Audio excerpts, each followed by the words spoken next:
capítulo 14, vamos a leer el versículo 8.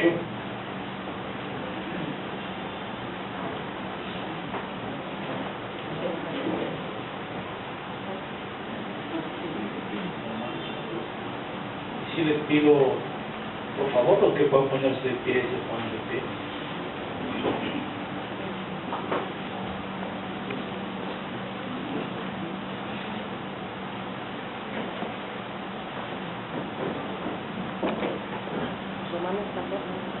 Romanos 14, vamos a leer el versículo 8. Esta es palabra del Señor, hermanos.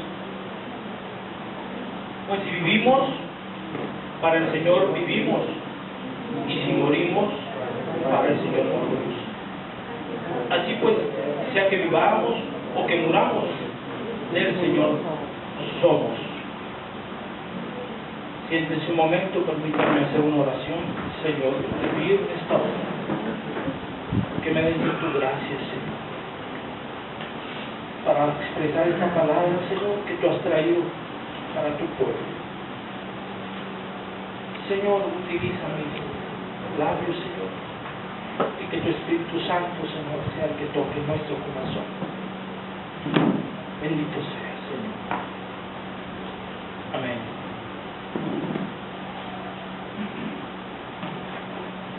Esta, hermanos, es la carta del apóstol Pablo a los romanos.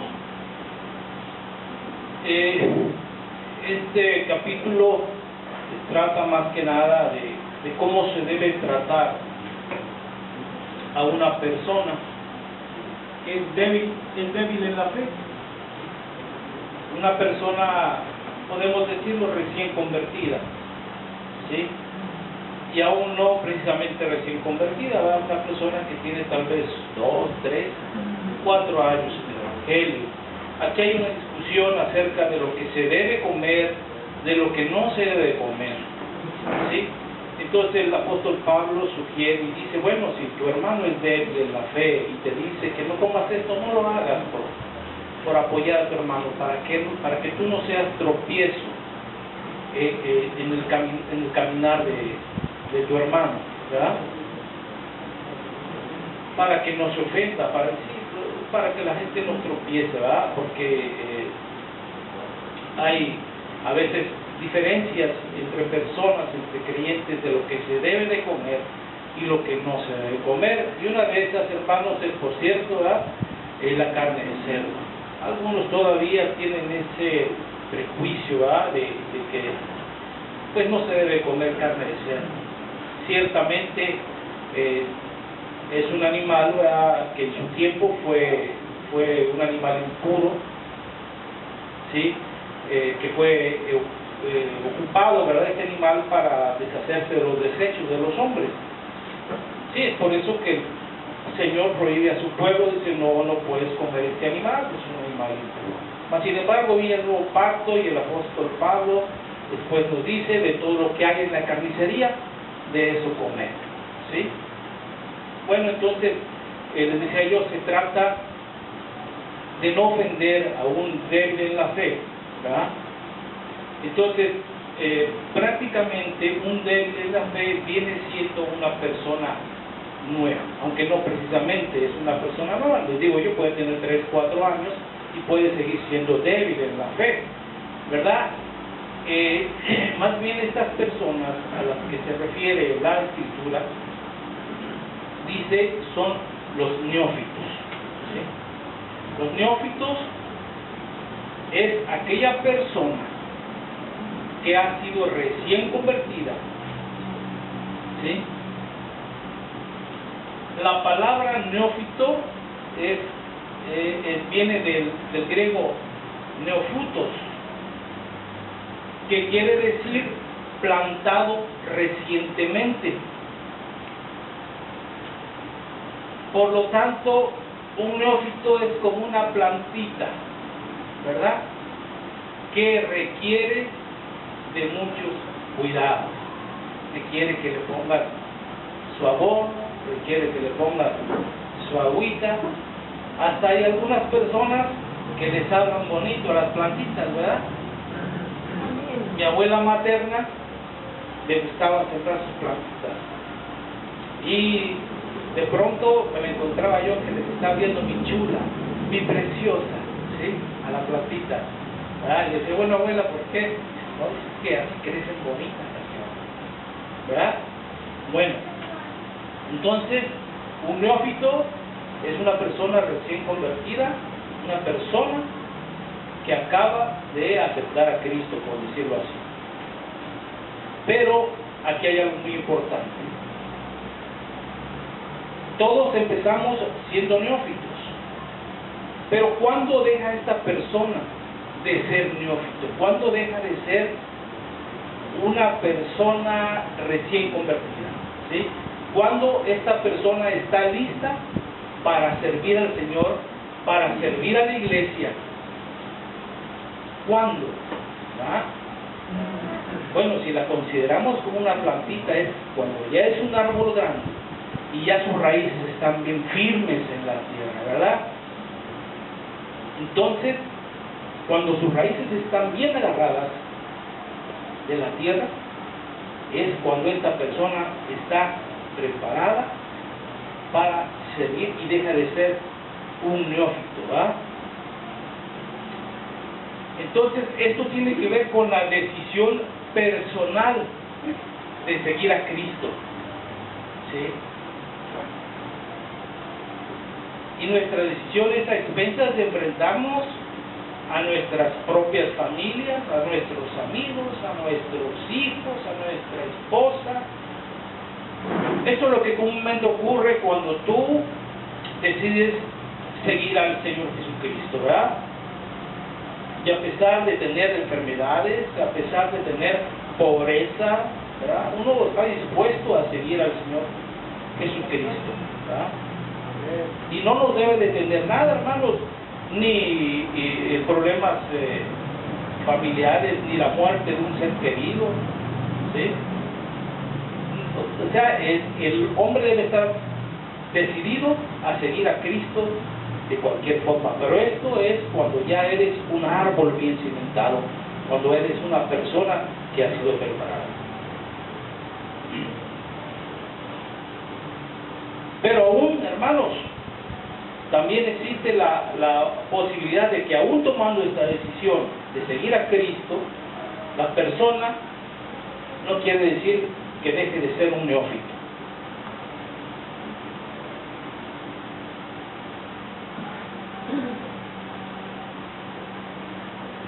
Ni tampoco, hermanos, va a dejar de ser neófito por el solo hecho de haber aceptado al Señor Jesucristo, ¿sí? Ni tampoco va a dejar de ser neófito por saberse toda la Biblia, ¿sí? Recuerden que Satanás se la sabe toda la Biblia y no por eso deja de ser nuestro adversario, ¿verdad? Entonces, ¿cuándo deja de ser un neófito esa persona? Primero, tiene que cumplir tres cosas. Cuando ha decidido seguir a Cristo, cueste lo que cueste. Después, segundo, cuando tenga el conocimiento suficiente de la palabra del Señor.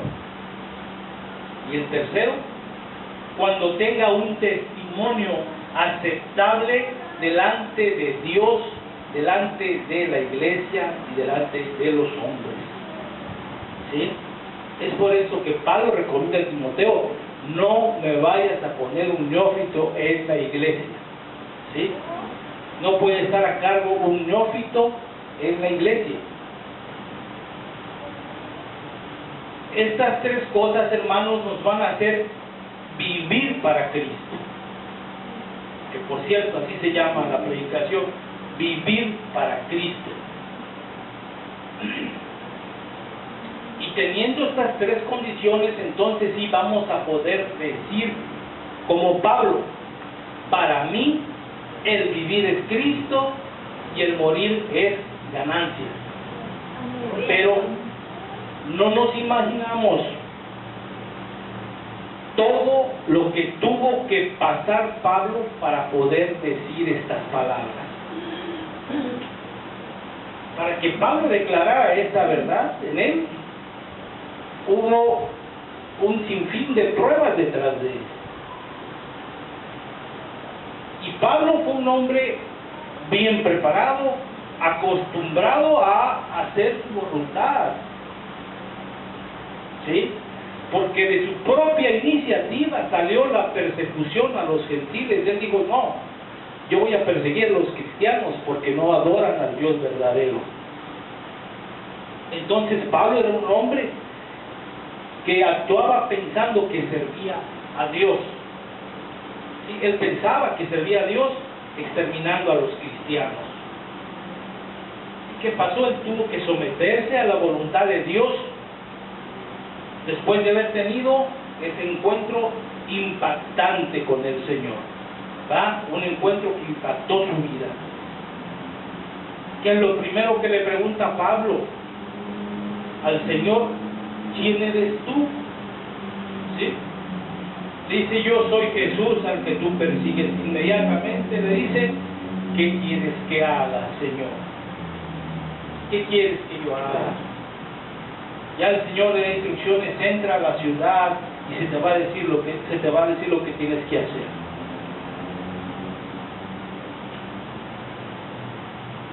Pablo mostró docilidad en ese momento. Esta es la clave, hermanos, para seguir a Cristo.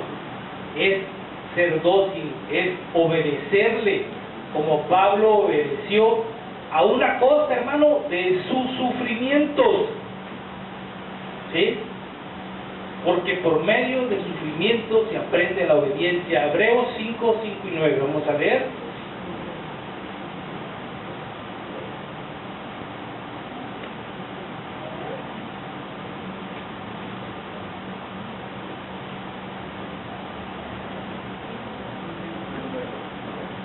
Así tampoco Cristo se glorificó a sí mismo haciéndose sumo sacerdote, sino el que le dijo, tú eres mi hijo, yo te he engendrado hoy, como también dicen en otro lugar, tú eres sacerdote para siempre, según el orden de Melquisedec. Y Cristo en los días de su carne, ofreciendo ruegos y súplicas con gran clamor y lágrimas al que le podía librar de la muerte, fue oído a causa de su temor reverente. Y aunque era hijo, por lo que padeció, aprendió la obediencia. Y habiendo sido perfeccionado, vino a ser autor de eterna salvación para todos los que le obedecen. ¿Sí? La clave para seguir a Cristo entonces es la obediencia. Entonces podemos decir que el vivir para el Señor, el vivir para Cristo tiene que ver con nuestra docilidad, ¿verdad? Y por medio de la obediencia es como nosotros nos consideramos muertos al pecado, para poder vivir con Cristo o para Cristo. Romanos 6:11.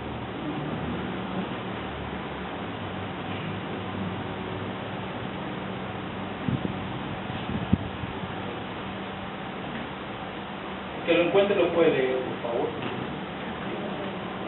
Así también vosotros consideraos muertos al pecado, pero vivos para Dios en Cristo Jesús, Señor nuestro. Amén. Entonces, nuestra vida espiritual está apoyada en esta verdad, en esta gran verdad.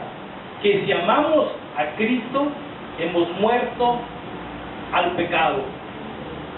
Porque no puedes decir que amas a Cristo, ¿verdad?, si permaneces en pecado.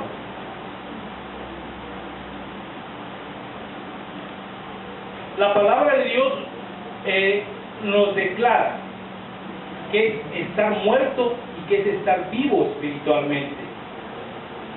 Ahora, si nosotros queremos darnos cuenta, si queremos saber si estamos muertos o estamos vivos, ¿cómo nos vamos a dar cuenta? Porque nos vamos a dar cuenta perfectamente si vivimos o morimos para el Señor. Vamos a ver 1 de Juan 3:14.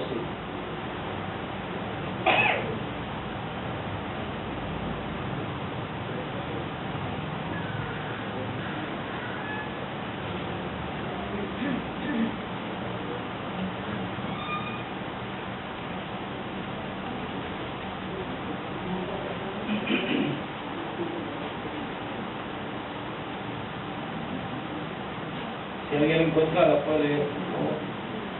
Nosotros sabemos que hemos pasado de muerte a vida, en que amamos a los hermanos. El que no ama a su hermano permanece en muerte. Entonces, si permanecemos en muerte, aún estando vivos, no podemos vivir para el Señor, ¿verdad? Y si estamos en esta condición de muerte, entonces cambiamos el sentido de nuestra lectura inicial, el sentido de la lectura que leímos de Romanos 14:8. Si permanecemos en esta condición de no tener amor para nuestros hermanos, entonces vamos a decir, y si vivimos para el Señor, no vivimos. Y si morimos para el Señor, no morimos. Sea que vivamos o que muramos, del Señor no somos, ¿verdad? Gloria a Dios. Entonces la esencia, hermanos, de nuestra vida en el Señor es la misma que operó en la vida de nuestro Señor Jesucristo. Amén. Esta esencia es el amor de Dios, el amor del Padre sobre su Hijo y el amor de su Hijo sobre nosotros.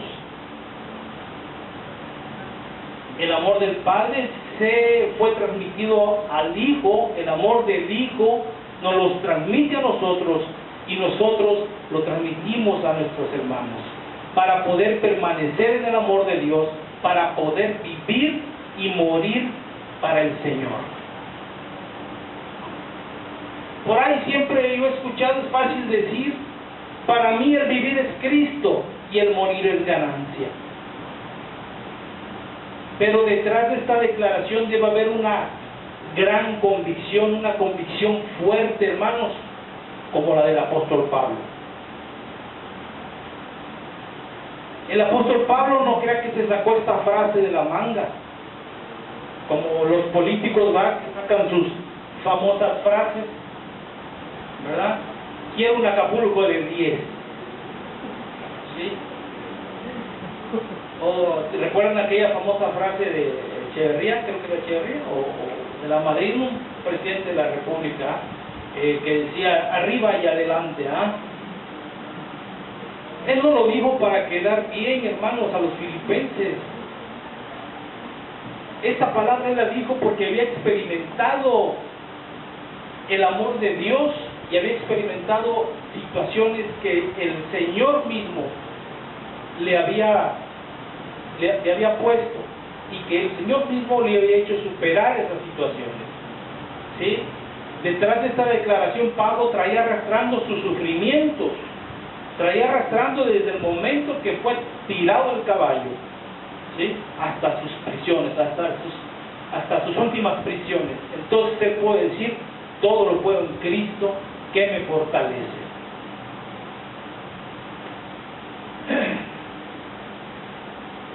Cuando el apóstol Pablo dijo, todo lo puedo en Cristo que me fortalece, lo digo porque había una gran experiencia de vida en Cristo, una vida vivida para Cristo. ¿Sí? Filipenses 4, 12 y 13. Vamos a leer, por favor.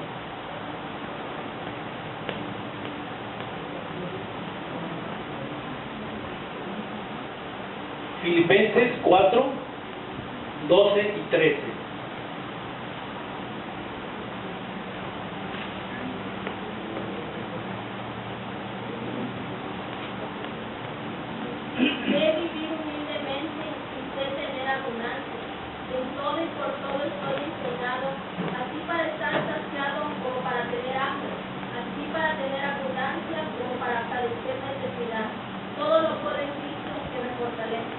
Voy a volver a repetir, sé vivir humildemente y sé tener abundancia. En todo y por todo estoy enseñado, así para estar saciado como para tener hambre, así para tener abundancia como para padecer necesidad. Todo lo puedo en Cristo que me fortalece. ¿Cuántos podemos decir estas palabras con la convicción de Pablo?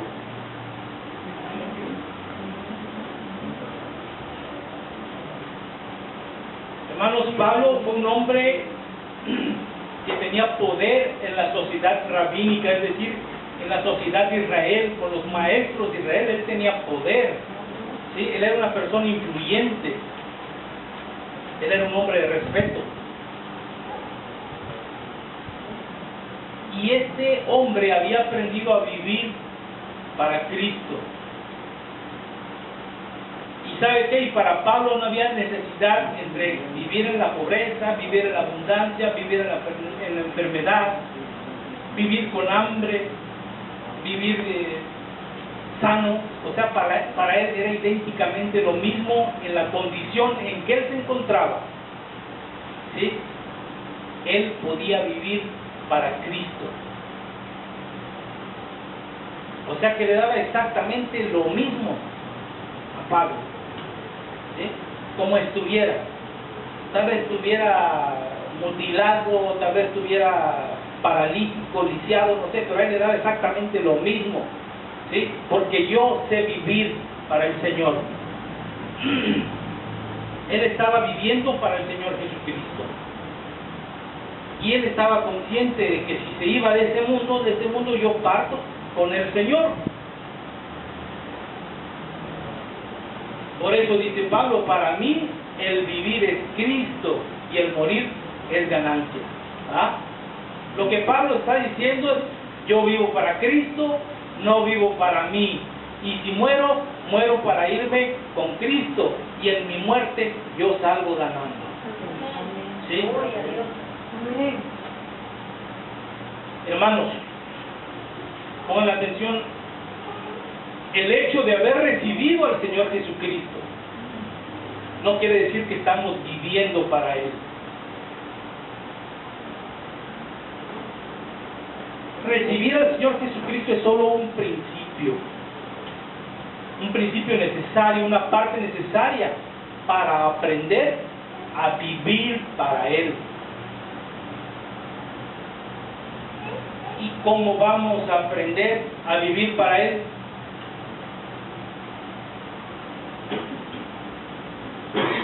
Va a ser a través de muchas pruebas, dice Pablo, aprendiendo a contentarme, cualquiera que sea mi situación. Y esto tiene que ver con el hecho de negarse a uno mismo. Vamos a ver Marcos 8:34.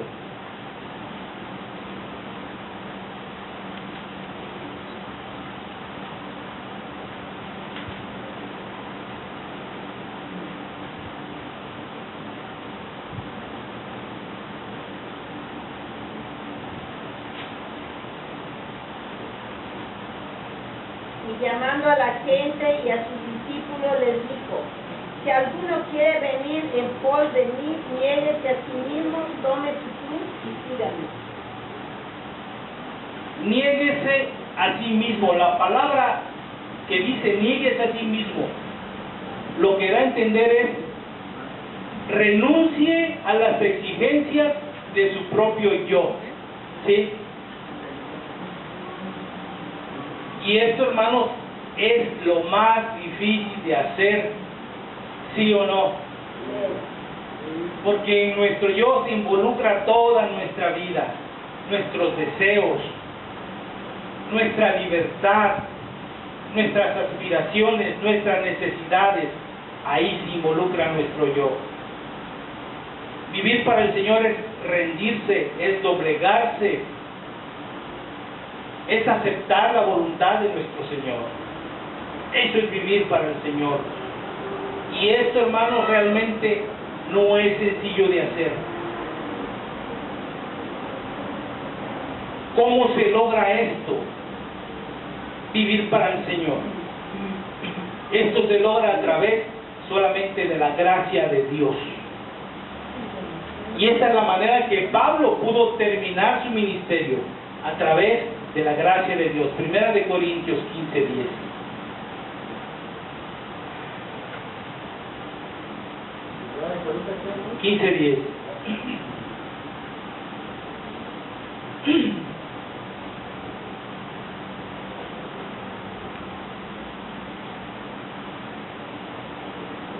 Pero por la gracia de Dios soy lo que soy, y su gracia no ha sido en vano para conmigo. Antes he trabajado más que todos ellos, pero no yo, sino la gracia de Dios conmigo. Amén. Entonces no fue Pablo solo, fue la gracia de Dios la que lo llevó a culminar su ministerio. La gracia es una palabra del griego charis, que quiere decir influencia divina. ¿Sí? Esta influencia divina, hermanos, es la que actúa también en nosotros cuando decidimos recibir a Cristo en nuestro corazón. ¿Sí? Efesios 2:8, a ver qué dice.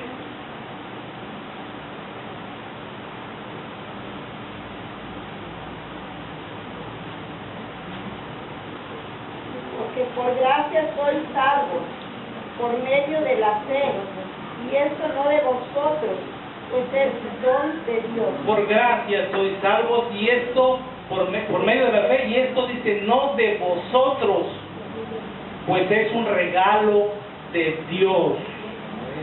¿Sí? La influencia de Dios en nuestra vida fue la que nos hizo recibir a Cristo. ¿Sí? ¿Cómo actúa esta influencia en nuestra vida?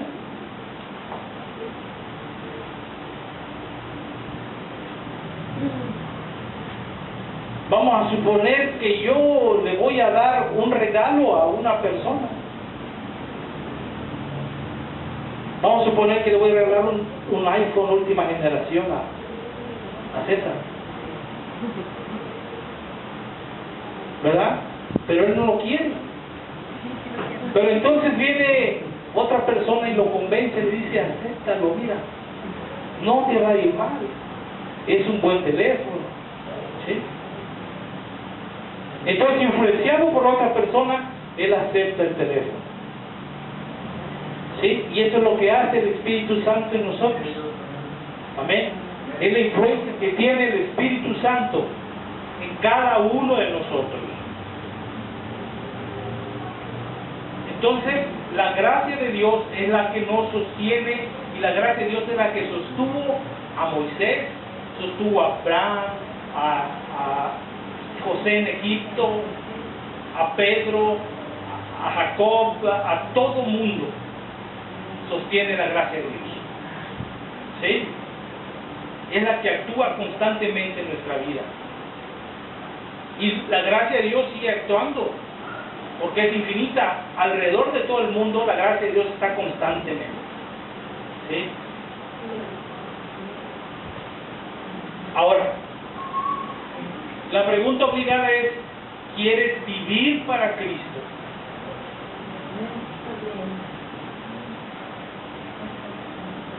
¿Qué implica vivir para Cristo? ¿Qué tiene que ver el vivir para Cristo? Primero, necesitamos negarnos a nosotros mismos. El que quiera venir en pos de mí, tome su cruz y sígame. Niéguese a sí mismo. Tome su cruz y sígame. Es lo que dice Jesús. ¿Y qué es esto? Esto no es más que dejarse guiar por el Espíritu Santo de Dios. Que permitamos que el Espíritu Santo vaya influenciando nuestra vida. Que el Espíritu Santo vaya tomando el control hasta llevarnos al punto de ser un instrumento útil para el Señor. Y esto fue lo que prácticamente hizo con el apóstol Pablo. ¿Sí? Por medio de su gracia lo fue llevando hasta ser un instrumento útil para él. Él lo escogió para eso. Hechos 9:15. Hechos 9:15.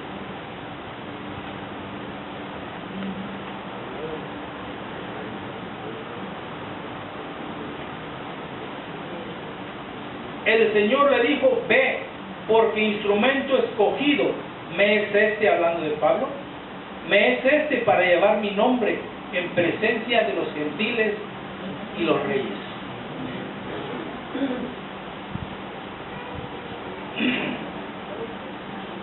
queremos vivir para Cristo, entonces también tenemos que mostrar la docilidad, la obediencia que Pablo mostró.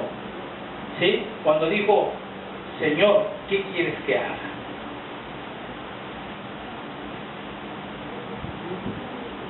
Hermanos, Dios no quiere ponernos un yugo de esclavo, un yugo de tormento, ¿verdad? Un yugo de tormento, no, Él es el mejor patrón, Él es el mejor amo que podemos tener. ¿Sí? Él nos está preparando para ser un instrumento útil. ¿Alguien prestó atención a la profecía?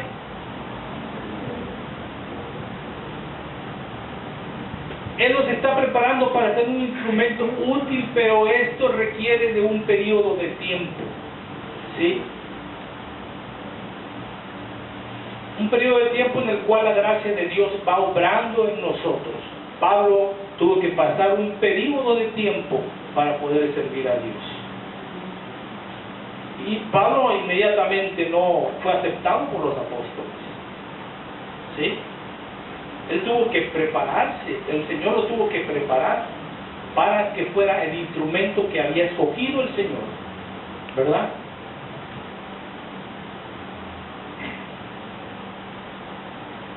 Entonces, el Señor se está preparando para ser un instrumento útil.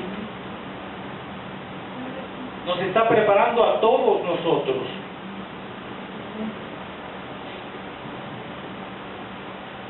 Y hermanos, el decir,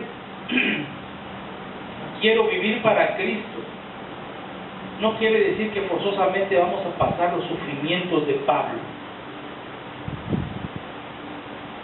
Porque Pablo fue preparado para un ministerio, para los sufrimientos que conllevaba su ministerio.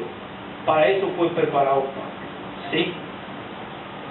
Él fue capacitado para eso, para soportar las pruebas que iba a enfrentar en su ministerio. Y aunque nosotros también muchas veces tenemos que experimentar aflicciones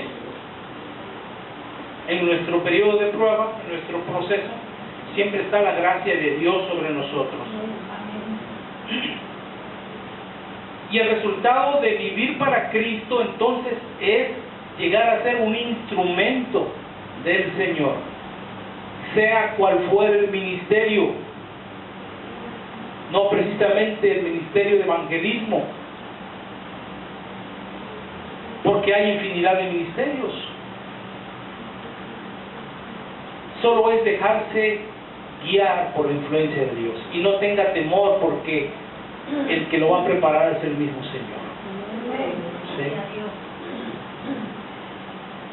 Esto es vivir para el Señor, para poder decir como Pablo, para mí el vivir es Cristo. Pues tenemos que dejar que Él obre en nuestra vida, no vivir para nosotros. ¿Sí? Él va a ir actuando poco a poco en nuestra vida.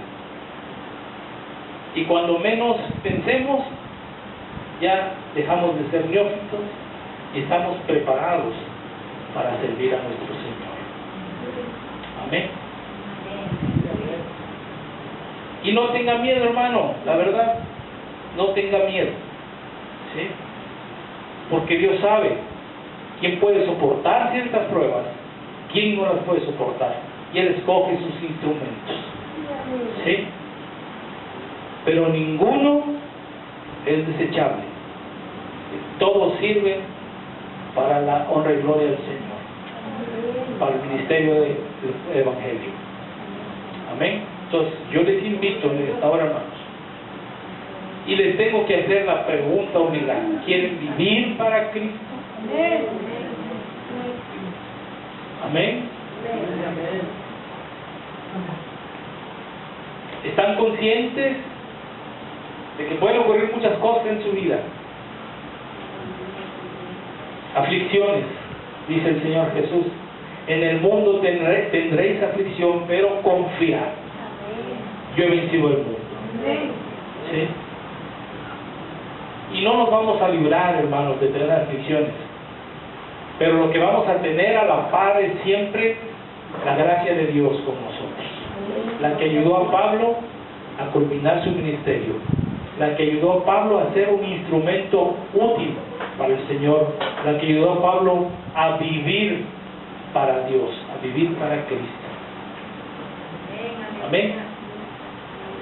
Vamos a ponernos de pie, vamos a entonar un canto.